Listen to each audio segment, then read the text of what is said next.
Owens, America's Wealth Coach, and it's time to get wealthy. You're going to learn exactly what you need to know and do to finally achieve the level of financial success you desire and you deserve. So let me ask you a question.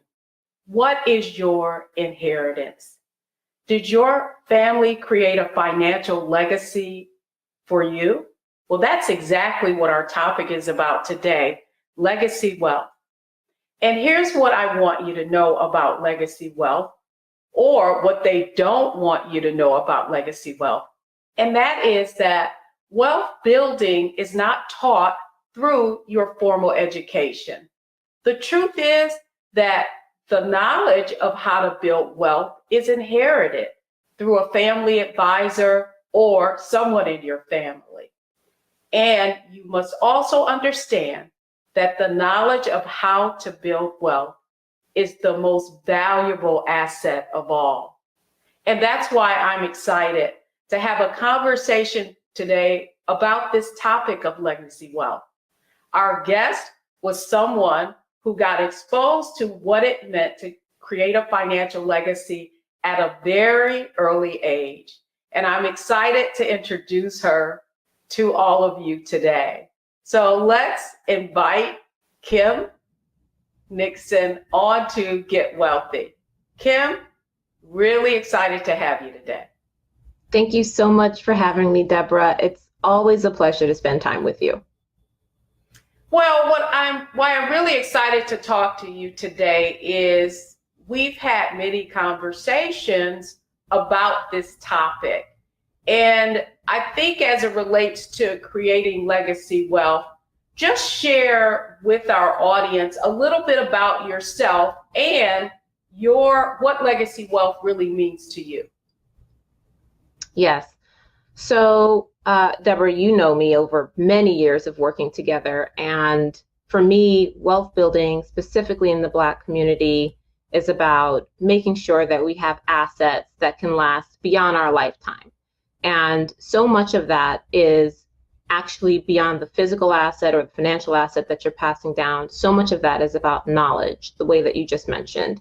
And one of the things that we see very often is that once an asset is passed on to a child, if that child has not been raised to value that asset or to understand how to continue to care for it, that can lead to either the loss of that asset or increased liabilities.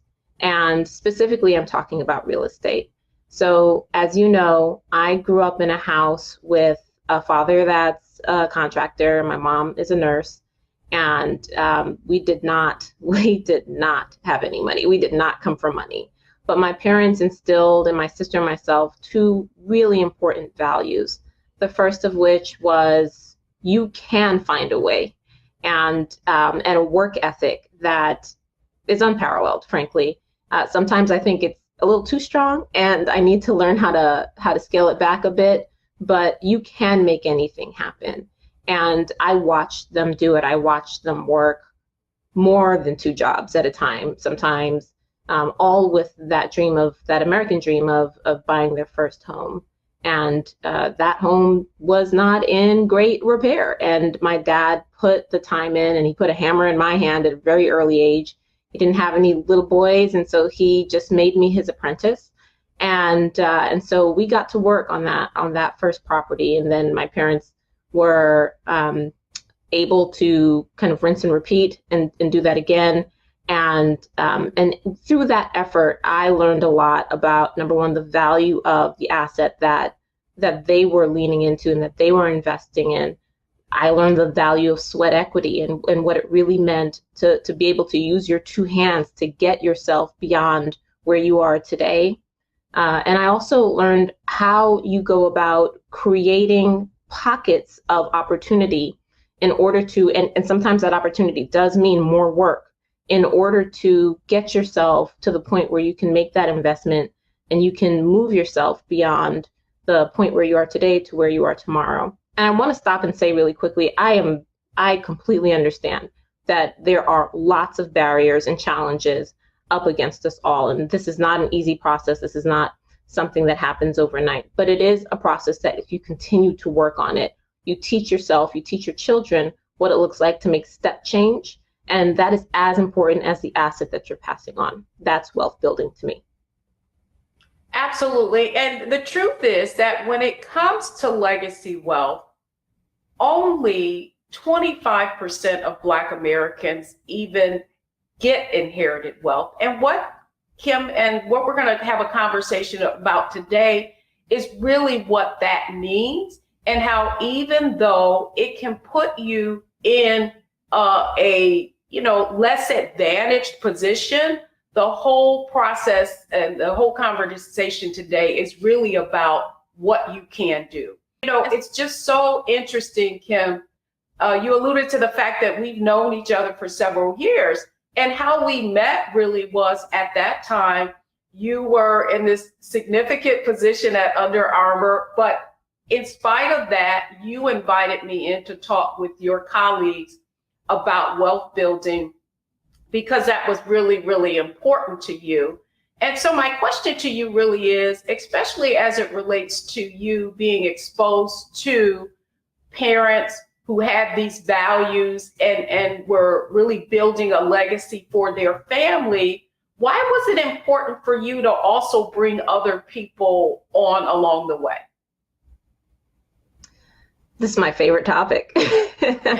So, my parents, and I would say my family in general, have really strong values around community and family and the importance of family. I was raised, yes, by my mom and my dad, but when they were out doing those 2 to 3 jobs, trying to make sure that they had the security they needed to get to that first property, that meant I had several aunties and uncles and cousins that were pitching in to make sure that, we were all able to complete the tasks that we needed to complete to get along and to move towards that wealth building. So all of this happened within a community. None of this happens in a vacuum or in a bubble. My sister and I were in rigorous scholarship programs. So we were going to school, we were going to our regular school, and then we were going to an additional academy on Wednesdays and Saturdays, and then all summer long, at least when I was in the 5th grade and 6th grade. And that required my entire family. It required so many people to really get us there. And so the idea of community has always been central to wealth building for me, and it's true of many communities. If you look at a lot of different ethnic communities, wealth is built through communal accumulation of dollars and use of dollars, and that'll happen to buy Dunkin' Donuts, to buy gas stations, to buy businesses that are then managed and owned and managed by a family. And very often, the only way that Dunkin' Donuts or that gas station or what you have will be profitable is because they have the labor pretty much covered through family costs and family coverage in terms of time. And so for us, my family's Caribbean, and a lot of what that looks like is something we call partner money. Some people call susu, and you can call it a 0 interest loan. You can call it, an early advance if you want, but it's really kind of like a communal pot of money that is then put together by about 20 people or so, that is then distributed out every week or every 2 weeks based on need or based on where you stand in the schedule. And just this idea of community, and this being a way that people are able to pay their bills, be able to put their kids through college, able to kind of get ahead, pay for vacation, whatever the case may be. It was a way that the community all surrounded each other to make sure that we were good. And this idea of we were good has stuck with me forever. So to your point, when I was at Under Armour, we were building the Black Employee Network called BEAT. And one of the first things I wanted to do was figure out, are y'all good? And I don't mean from a work perspective, but, financially, are we good? We work at this place, at the time Under Armour was doing great. We worked in a city, in a secondary market, so it wasn't the most expensive market to live in. And I wanted to make sure people had the tools that they needed. There were a lot of young Black professionals at Under Armour, and still are. And I wanted to make sure people had the tools, that they were able to have the conversation. I wanted to make sure money wasn't taboo. In my communities and in my groups of friends, money is not taboo. it is something that we can talk about freely. And that is something else that really needs to happen in order for us to understand and be able to go to each other and say, hey, how'd you do that thing? How'd you get that mark off your credit score? How did you buy that property? How did you, find that daycare for your child? And so all of these things are to be shared. The more that we can learn to share them and to trust each other and even approach each other with compassion instead of competition, that's where a lot of real information and opportunity for legacy and wealth building begins. Well, you just validated the first point that I made around what they don't want you to know about legacy wealth. And that really is that it is inherited, right? Like a close family member or family advisor, someone really has to kind of show you the way, because you don't learn it in your formal education. And certainly this is true of you. When we met, you had already built, because of your parents, a pretty significant real estate investment portfolio, and you were investing in that secondary market that you now lived in. And yet you reached out for me to Wealthy You for more knowledge around expanding that, your own competency around investing.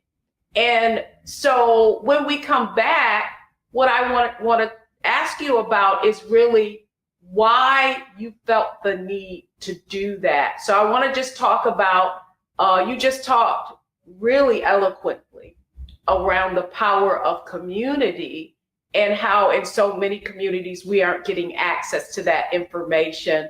And so that's how we met, with you inviting me to Under Armour. When we come back, I want to get into now how you specifically began to expand your own knowledge and use different strategies on your pathway to financial independence. So don't go anywhere, folks.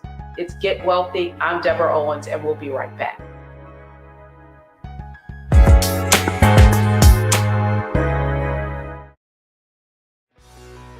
Let's be honest, as successful women, we're crushing it. Maxed out 401k and Roth IRA? Check. Aggressive savings and investments? Check. Yet, the freedom our success was supposed to buy can leave us stuck on the six-figure hamster wheel, watching retirement slip further down the road. There's another way. Get coaching courses and community at wealthyu.com. Pull up a chair, take your seat. The Black Tape with me, Dr. Greg Carr, here on the Black Star Network. Every week, we'll take a deeper dive into the world we're living in. Join the conversation only on the Black Star Network.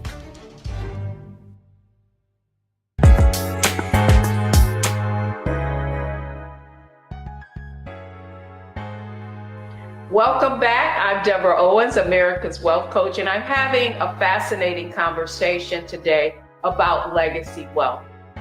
What does it mean to create generational wealth? Well, that's exactly the conversation that we're having with Kimberly Nixon, who was exposed to legacy wealth through her parents and really began to see that there was more that she needed to learn. And so, Kimberly, thank you so much for sharing, and you always do, because you understand the power of knowledge and getting access to the right knowledge. So when we met after that panel that I sat on at Under Armour, you then said, listen, I need to know how to invest. So talk to us a little bit about why that was important to you in just expanding your own knowledge around finances and what it meant to become financially independent. Yeah, so I was already working diligently on figuring out what financial independence looked like. I had joined all the forums, I'd listened to all the podcasts, but I really had one tool, and that was real estate. And to my parents' credit, that was the tool that they gave me. But we weren't really at the place where we were thinking about abundance. We weren't thinking about how you grow beyond, real estate or real estate portfolio. And so I was not diversified at all, and I knew it. And I was getting to the point in my career where I also understood that I would need to start looking at investing more broadly and use a skill set that I have beyond real estate to make sure that I was building for myself and for my family. Real estate, at least for me at the time, because it was my personal portfolio, was time intensive. And while I've, kind of addressed a good chunk of that, at the time I was thinking about where else I should be looking. I was never really comfortable investing in the stock market. You have to remember, I graduated right after a downturn. And then when I was in business school, I was in business school during a market crash. And so I just generally found myself straying away from markets outside of my retirement plans and some mutual funds.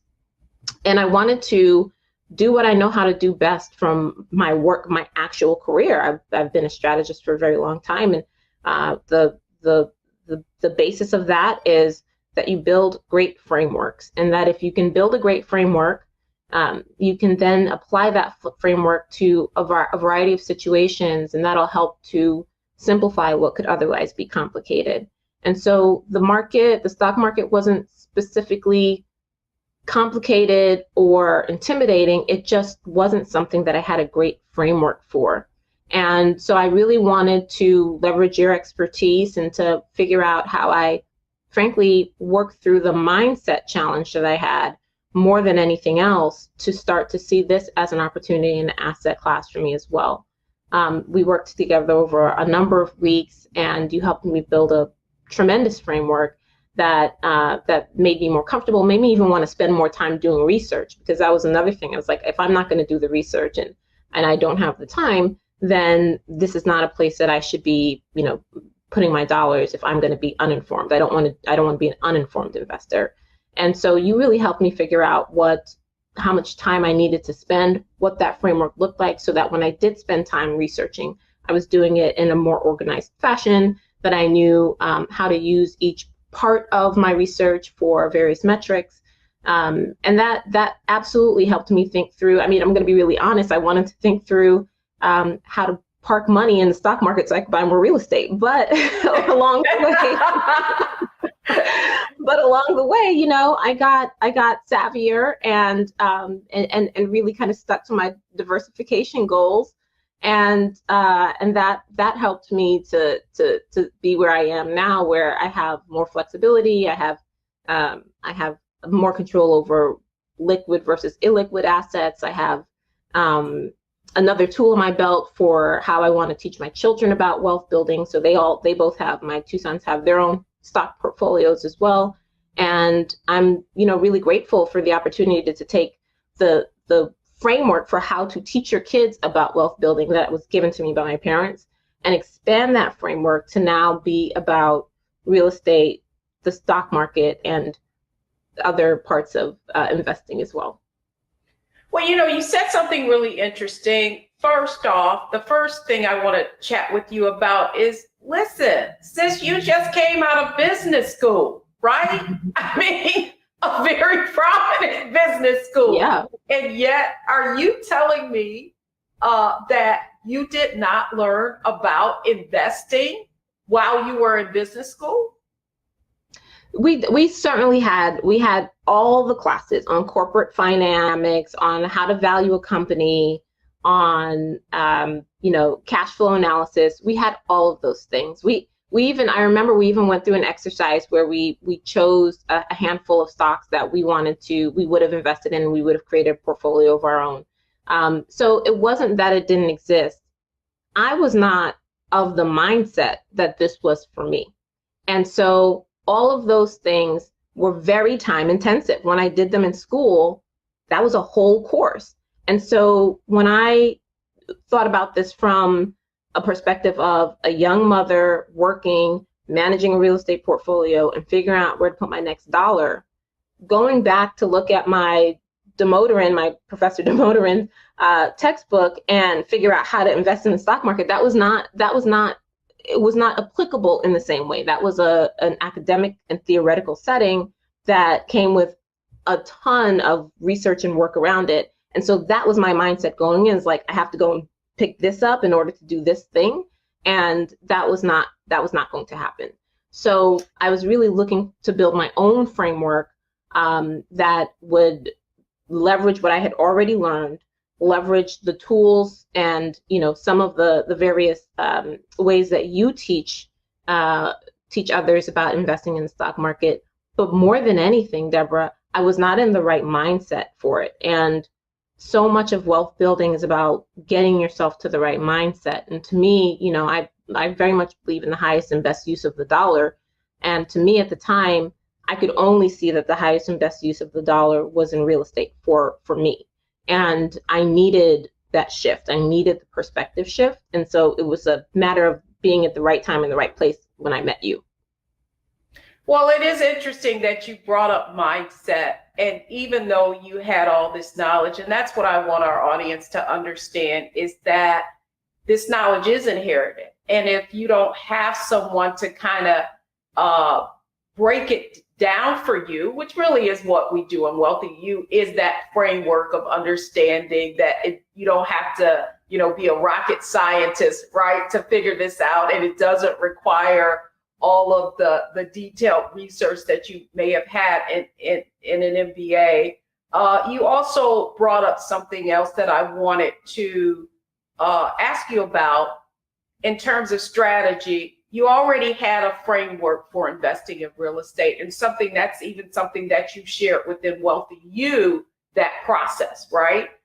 If you were to reflect now, how did what you already know influence how you now approach investing and building your own portfolio based on this new thing and what you already know? How did that kind of inform how you've proceeded thus far?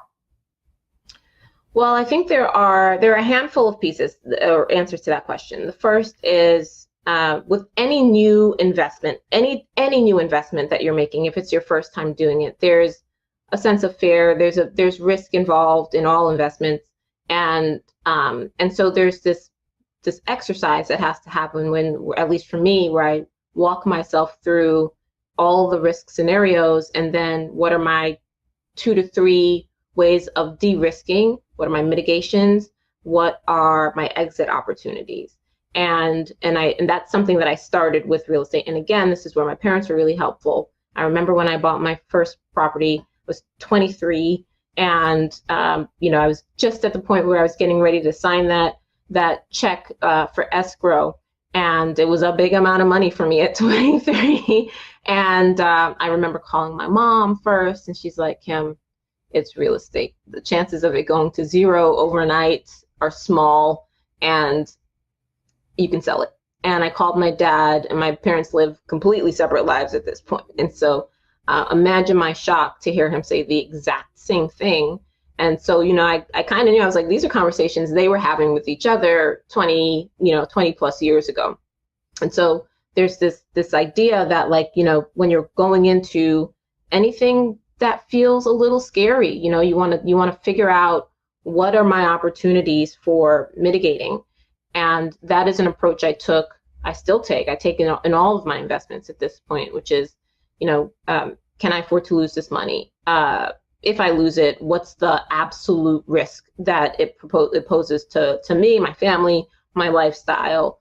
Are there other ways to mitigate this risk through my investments in other places? On the stock market side specifically, you know, looking at the price that you get in at and making sure that it's priced well enough and reasonably enough that you have enough room to be able to weather some ups and downs.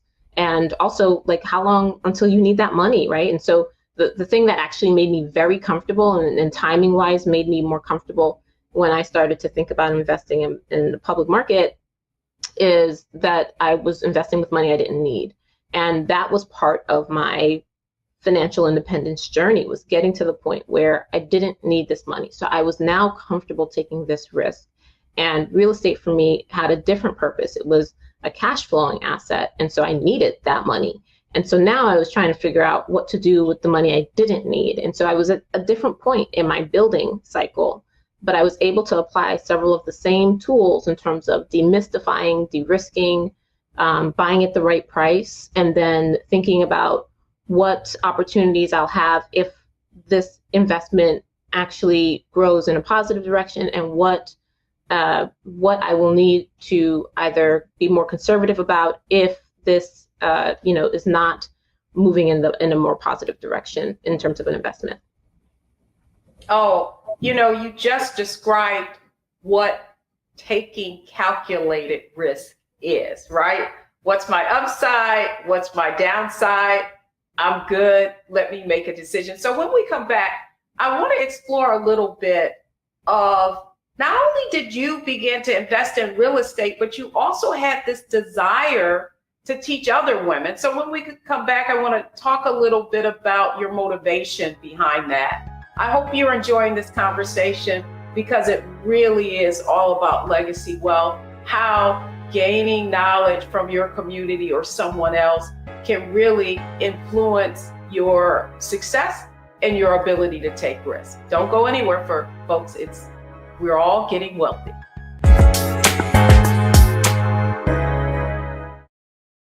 Hi, I'm Dr. Jackie Hood Martin, and I have a question for you. Ever feel as if your life is teetering and the weight and pressure of the world is consistently on your shoulders? Well, let me tell you, living a balanced life isn't easy. Join me each Tuesday on Black Star Network for A Balanced Life with Dr. Jackie. We'll laugh together, cry together, pull ourselves together, and cheer each other on. So join me for new shows each Tuesday on Black Star Network, A Balanced Life with Dr. Jackie.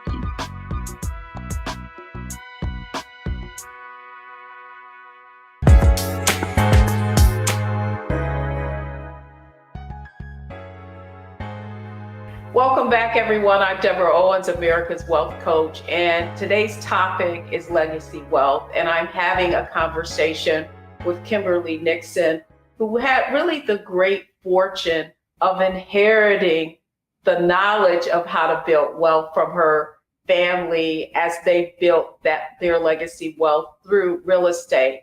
And so, Kimberly, one of the other questions that I wanted to ask you about, not only were at Under Armour, this whole sense of community that you've had, but even as you've been on this journey, you've wanted to share the knowledge of how to invest in real estate with others. Talk to us a little bit about where's that coming from? That desire that you have to have other people experience what you have. Whew, okay, so, I think there are a few things happened. So I'd been an investor for quite some time, and I noticed that a handful of things were happening. I noticed that when men were interested in getting invested in real estate, and this is specifically in Baltimore because that was the market that we were in, and so when they were looking for partners, or just kind of having these conversations about potentially getting into the market, there were no women at the table. It may be me, and also, but only kind of tangentially because my husband was there. And I thought it was so interesting that this was a flip from my experience, because in my experience, the women are always at the table, and they are having conversations about, in my familial experience, we are having these conversations and we are helping each other. And real estate is a very common conversation and topic within my family. So I found this to be so interesting. And so I just started to observe and look and see, how little interest the women, both in my circle and then outside of my circle, had in real estate. And I think it's a combination of a few things. Number one, real estate over the last 20 years, especially with HGTV, has become glamorized and glorified as design. And so there's an interior design element, and that seems fun. And then the actual grit and the hard work and then the renovations, those are almost always portrayed as being done by a man. And then, and also within families in general, we know that we still have a long way to go in terms of making sure that women have a seat at the table in terms of making investment decisions and financial decisions along with their partner. So I found this as an opportunity to, at the very least, share what I was doing. And that's how it started, to share what I was doing with my girlfriends. And especially if their partners were starting to get into real estate, I would ask them what they thought, or where the property is, or what they know about it and what they're excited about. And that started the conversation around, well, what could this look like? And what's your interest level? And what would you want to do long term? And the truth is, real estate as an actual owner operator isn't for everyone, but there are various ways to invest. And so I wanted to do my part to just make sure that people understood that this was an option, an opportunity for them. The second thing that happened is, as I mentioned before, I was very deep on the path of financial independence. And the way I think about financial independence is you should have enough. We've worked so hard, and we should have, and I'm speaking directly to Black women now, we should have enough room and freedom within our budget, within our net worth numbers, within our lifestyle, to leave situations that are no longer working for us.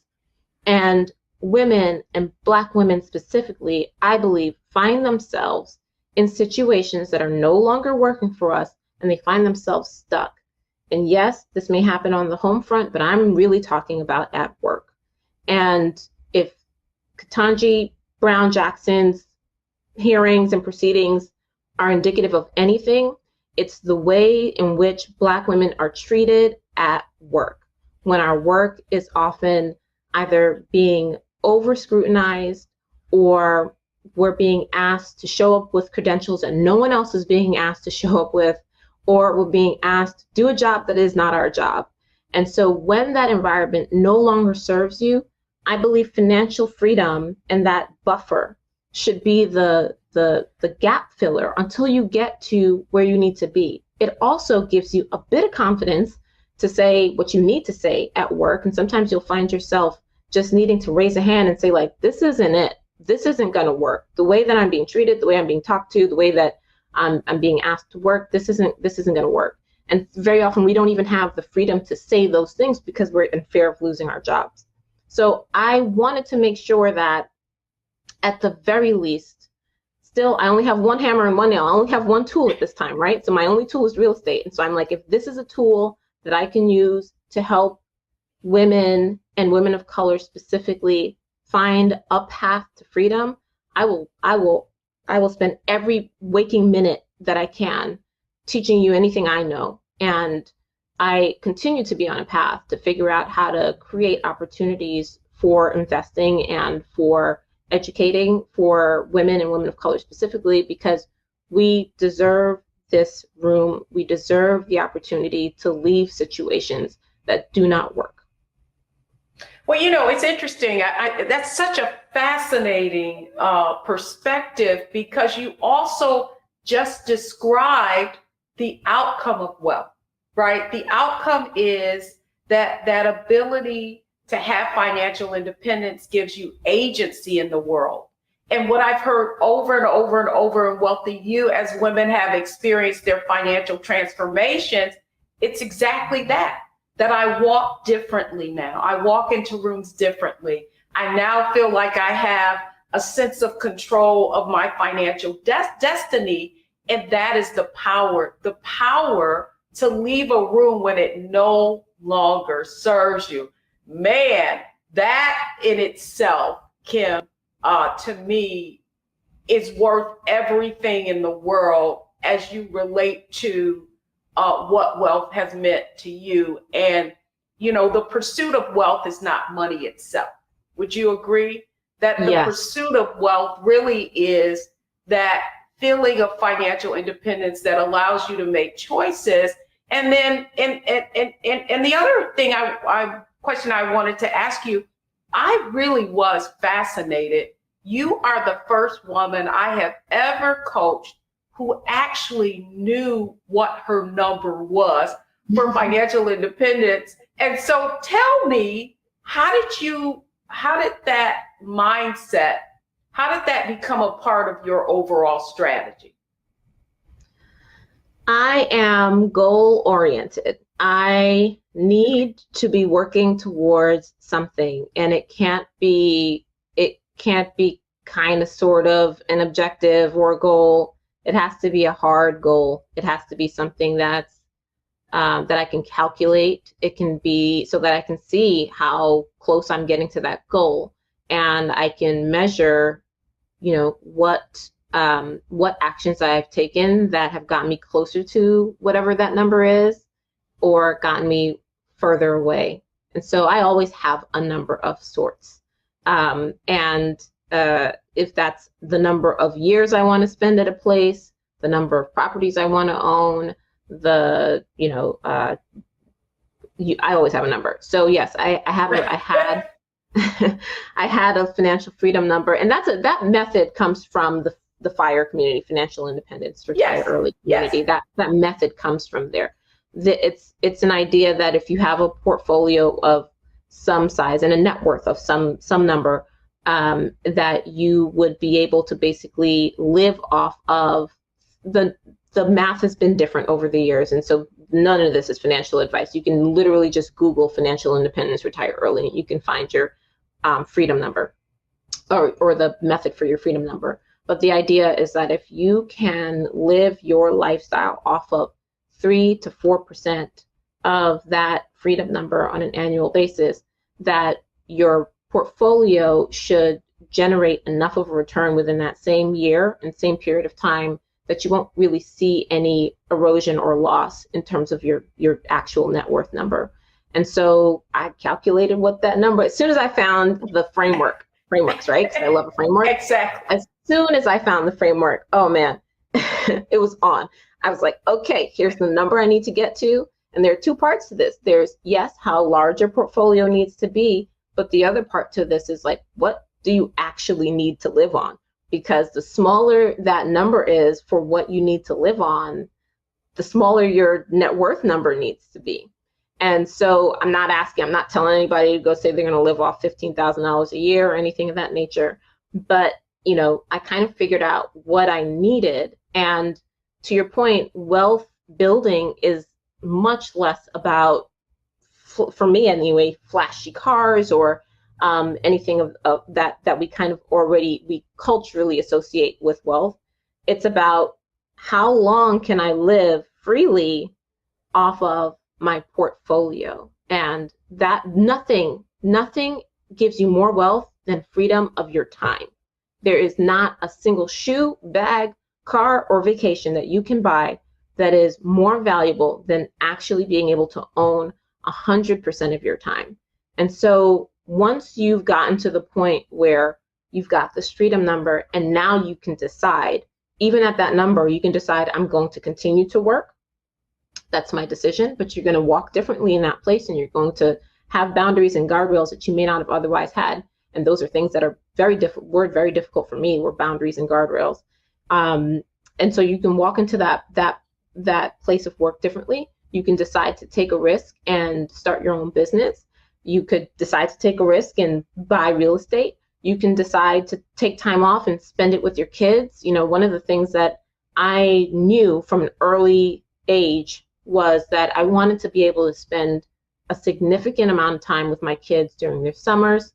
And I wanted to be able to complement whatever they were working on in school with either my own self-tutoring, other tutoring, or real life experiences that would add to the theories that they were learning in school. These were really important ways for me to learn growing up.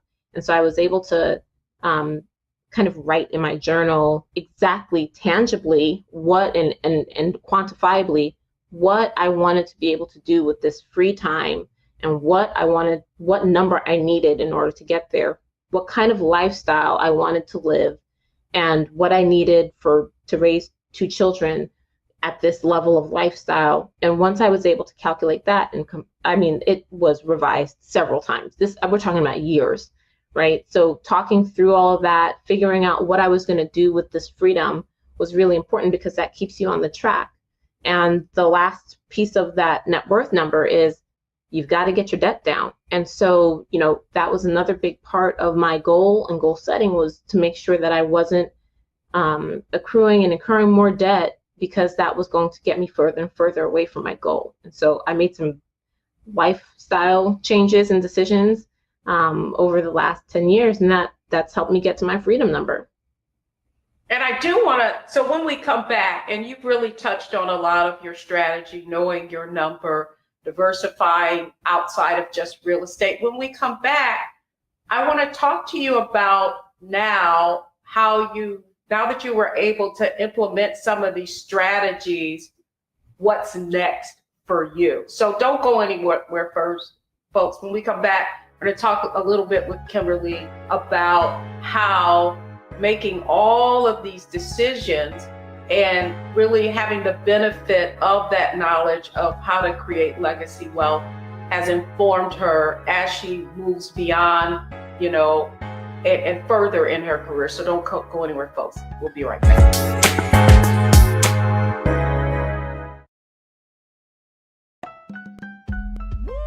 We're all impacted by the culture, whether we know it or not. From politics to music and entertainment, it's a huge part of our lives, and we're going to talk about it every day right here on The Culture with me, Faraji Muhammad, only on the Black Star Network.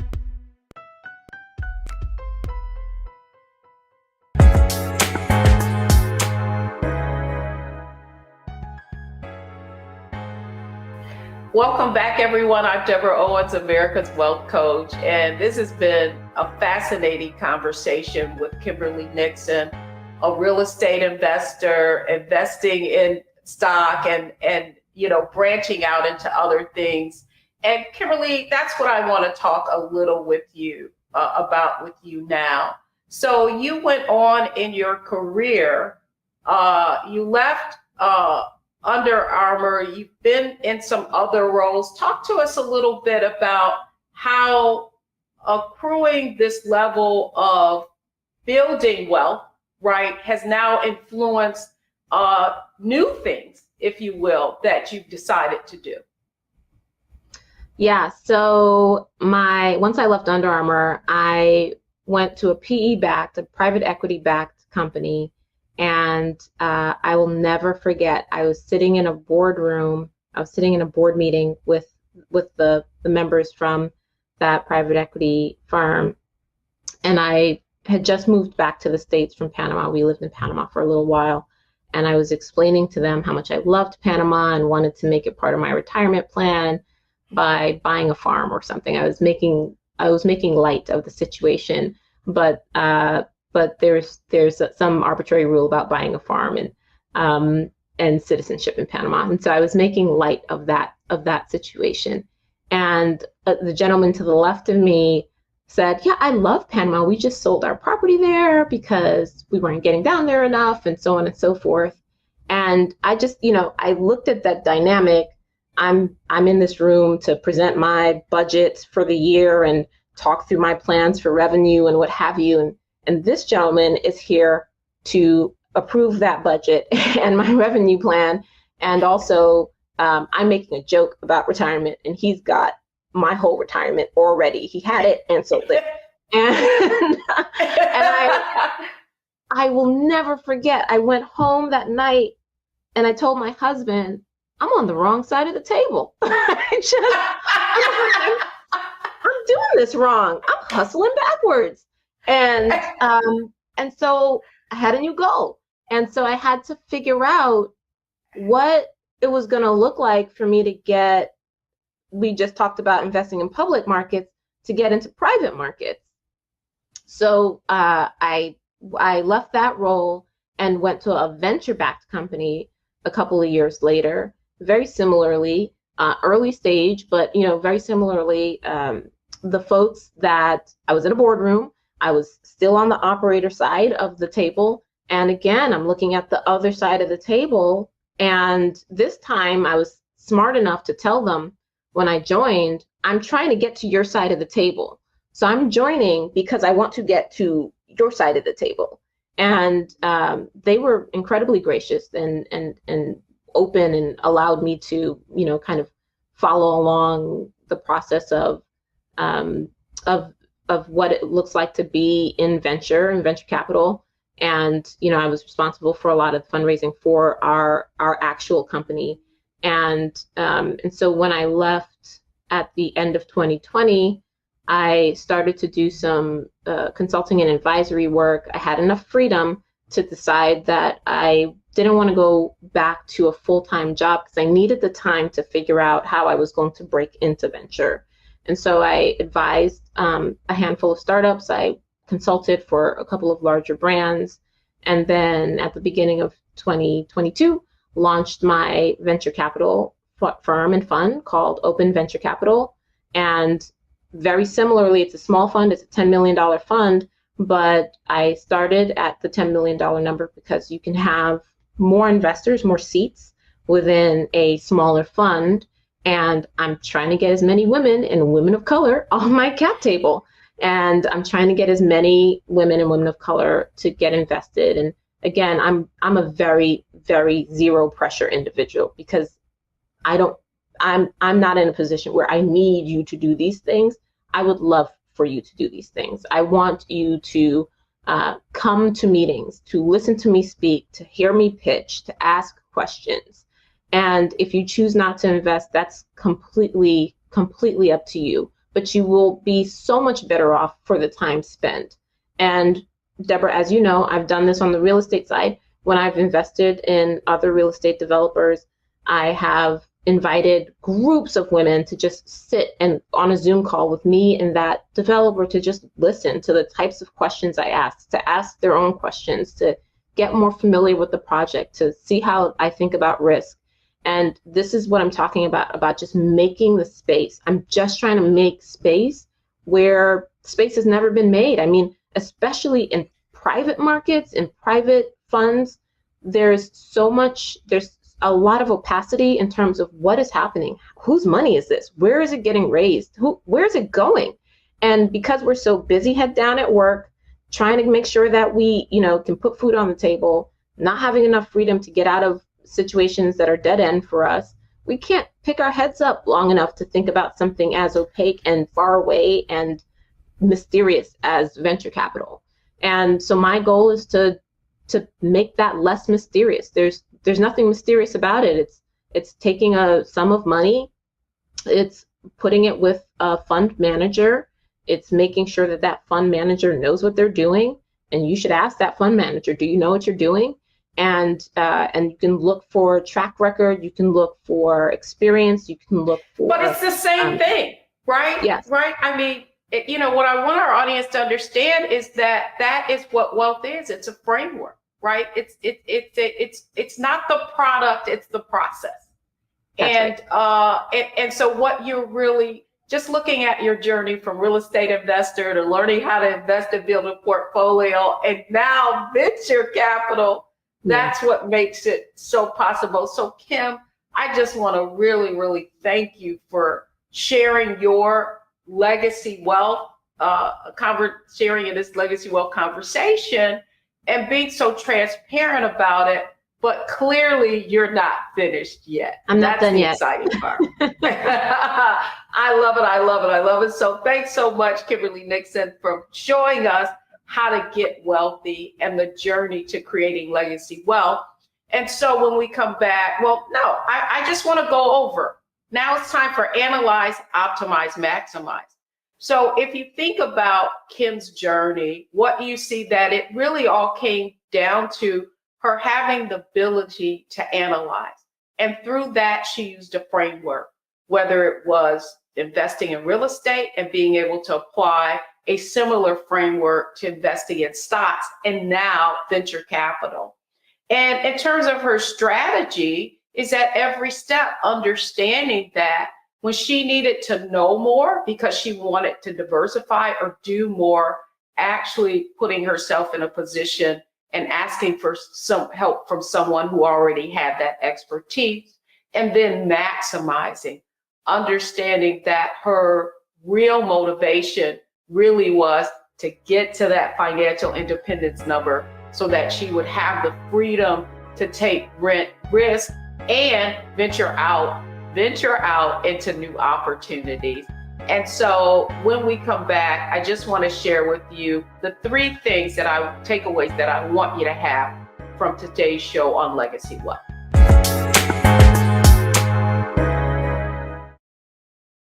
I'm Deborah Owens, America's Wealth Coach, and my new show, Get Wealthy, focuses on the things that your financial advisor and bank isn't telling you, but you absolutely need to know. So watch Get Wealthy on the Black Star Network.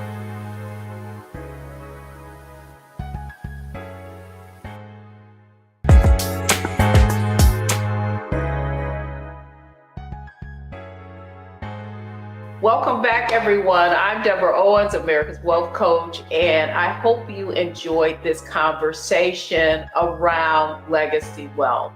And it really is what you need to know in order to create a financial legacy or generational wealth. And so here are your 3 takeaways from today. First, as you can see, legacy wealth creates confidence. We certainly saw that in Kimberly's journey to wealth. And the truth is that this knowledge is transferable.